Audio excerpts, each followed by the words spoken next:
નમસ્કાર ખેડૂત મિત્રો, આજે આપણે આ કપાસના પાકની પ્લોટ વિઝિટે આવેલા છીએ, જેમાં ભૂમિજા ઓર્ગેનિક કંપનીનું કોહિનૂર ખાતર જે 25 કિલોમાં આવે છે, તો એ જ્યાં વાપર્યું છે અને જ્યાં નથી વાપર્યું તો એનો તમને આજે તફાવત બતાવીએ છીએ.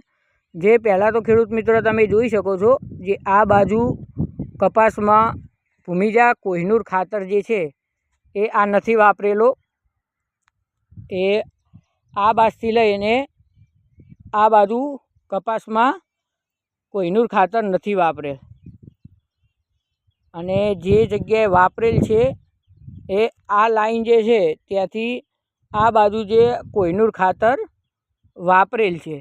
તો એમાં ખેડૂત મિત્રને નવી ફૂટમાં, વિકાસમાં, બધી જ રીતે તમે જોઈ શકો છો પ્લોટ કેટલો ઘણો ડિફરન્સ છે. આ જે કપાસ, આ જે ભૂમિજા કોહિનૂર ખાતર વાપરેલો પ્લોટ દેખાય છે એ, અને આપણે આ બાજુ જોઈશું તો એ આ જે છે આ નથી વાપરેલો, આ બાજુ બરાબર છે. તો ખેડૂત મિત્રો, ભૂમિજા ઓર્ગેનિકનું કોહિનૂર ખાતર અવશ્ય વાપરજો. જે આ તમને આ ડિફરન્સ દેખાઈ રહ્યો છે, જે આ વાપરેલું, આ નથી વાપરેલું. ધન્યવાદ.